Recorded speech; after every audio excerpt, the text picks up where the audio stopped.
Мына шайлоочуларды айрыкча кандидаттары болгондор, ушу жогорку кеңешке депутат болом деген кандидаттар шайлоочуларды сатып алып, ошолордун добуштарын чогултуп, эптеп ушул жерге барып калсам, бир 10 ой коруп, тоону том коруп жиберем дешет да. Андай эмес экендигине мына өзүңөр күбө болуп атасыңар. Бүгүнкү күндө айрыкча ошол таза депутаттардын жогорку кеңешке шайланып барышына эң негизинен биздин өзүбүздүн шайлоочуларыбыз кызыктар болуш керек. Туура эмес, коррупцияга малынган, же болбосо деструктивный жанагы максаттары бар депутаттар шайланышына өзүбүз күнөөлүүбүз. Өзүбүз шайлоочулар өзүбүз күнөөлүү болуп атабыз. Ошондо негизинен шайлоочулар ушул маселени эске алыңыздар. Ал эми кандидаттарга жооптуу түрдө айтып коеюн. Урматтуу кандидаттар, жогорку кеңешке шайланып аткан. Эгерде кимдир бирөөңүздөр элди дагы сатып алайын деп, же болбосо элди дагы алдап добуш алайын деген аракеттериңиздер болсо, биз аны мыйзам чегинде чара колдонобуз. Мындан ары шайлоолор таза болуш керек. Таза адамдар шайланып барыш керек.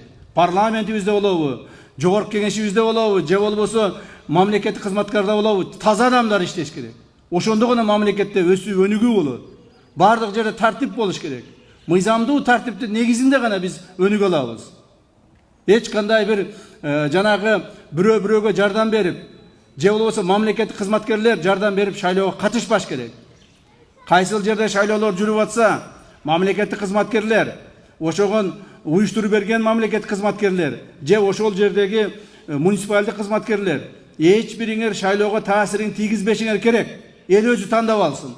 Эл каалаганын, көңүлүнө жакканын таза деп элге кызмат кылат деген кандидат тандап алсын.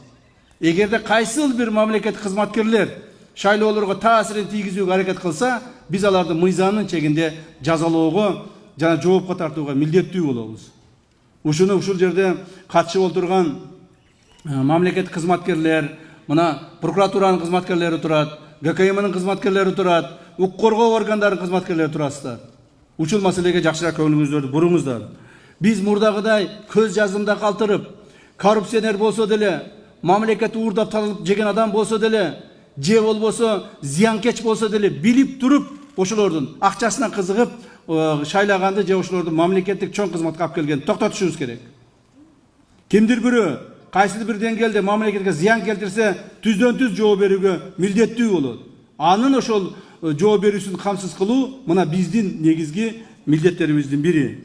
Парламентти тазалоону көрүп атасыздар.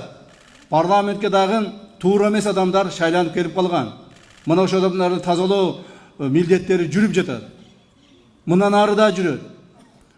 Мындан ары мен акчам эле көп болсо, же болбосо таанышым эле көп болсо, же болбосо мамлекеттик кызмат иштеген чоң тууган ургун болсо эле, мен парламентке шайланып келип калам деген үмүт болбош керек. Парламентке таза, мамлекетке берилгендик менен кызмат кыла турган, эл үчүн, журт үчүн жанын аябай ушул элге кызмат кылам дегендер гана келиш керек. Жөнөкөй адамдардын, жөнөкөй элдин арасынан чыккан мекенчилдерибиз келиш керек. Анан жалаң эле ушу коррупционерлердин ак инелери, туугандары келбеш керек. Келгендери мына тазалап атабыз, көрүп атасыздар. Мындан кийин дагы ушундай болот. Жыйынтыктарын өзүңүздөр көрүп атасыздар. Парламенттен эле акыркы эле маалдарда 5-6 депутатыбыз парламенттен кетти. Көпчүлүгү өз ыктыяры менен кетти. Себеби биз аларга көрсөтүп атабыз. Өз ыктыяры менен кетүүгө мажбурлап көрсөтүп атабыз. Алардын туура эмес депутат экендигин, туура эмес шайлангандыгын алардын белгилеп атабыз.